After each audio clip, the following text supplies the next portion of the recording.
நல்ல ஒரு நகைச்சுவை கலைஞர், நல்ல மனிதன், நல்ல ஒரு நண்பர். இன்னைக்கு நம்மளெல்லாம் விட்டு போயிட்டாப்புல. ரொம்ப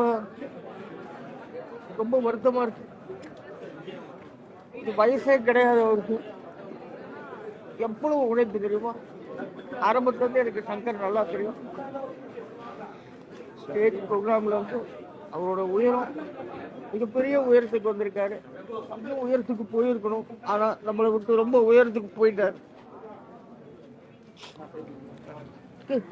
ரோபோ அண்ணாவை வந்து அவர் வந்து ஒரு மேடையில் வந்து ரோபோ வேஷம் போடுறதுலேருந்து நல்லா தெரியும். அவரோட இறப்புக்கு அதுவும் ஒரு காரணம் தான். ஏன்னா வந்து அவர் அந்த மெட்டாலிக் பெயிண்ட்டை வந்து உடம்பு ஃபுல்லாக பூசிட்டு பல வருஷம் ஸ்டேஜ் ஷோஸ் பண்ணியிருக்காரு ரோபோவா. ஸோ அதனால கூட லிவர் வந்து அவருக்கு பாதிக்கப்பட வாய்ப்பு இருக்குது அப்படின்னு அப்போவே அவருக்கு உடம்பு சரியில்லாமல் வந்த போதே சொன்னாங்க. பட் அதையும் தாண்டி அவர் வந்து ரொம்ப happy person, fun filled person. அவர் வாழ்க்கையை அவர் ஹாப்பியாக வாழ்ந்தார். அதை வந்து ஓப்பன் புக்காக வச்சுருந்தாரு. எல்லா மீடியாவுக்கும் தெரியும், எல்லாருக்கும் தெரியும். அவர் இந்த வீடு கட்டினதுலேருந்து, அவரோட ஆனிவர்சரியிலேருந்து, அவரோட பர்த்டேலேருந்து, அவங்க பொண்ணோட கல்யாணத்துலேருந்து எல்லாமே மீடியாவுக்கு காமிச்சு அவர் வந்து அவர் வாழ்க்கையவே வந்து மீடியா தான் அப்படின்னு இருந்தார்.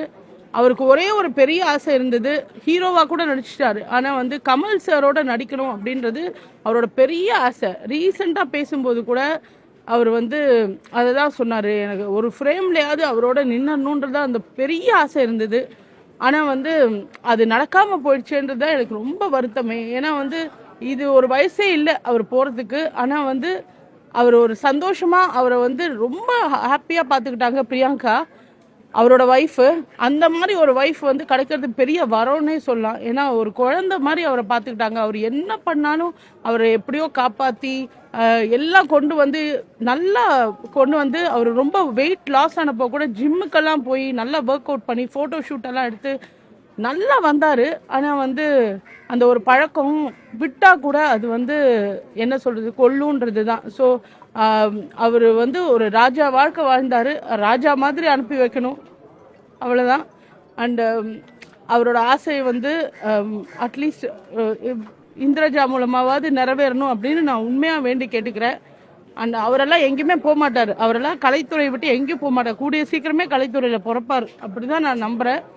ரோபோ சங்கர் அண்ணா இழந்து வாடுற அவங்க குடும்பத்துக்கும் அவங்களோட ரசிகர்களுக்கும் எல்லாருக்கும், முக்கியமாக மேடை கலைஞர்கள் எல்லாருக்குமே வந்து ஹெல்த்தை பார்த்துக்கோங்க.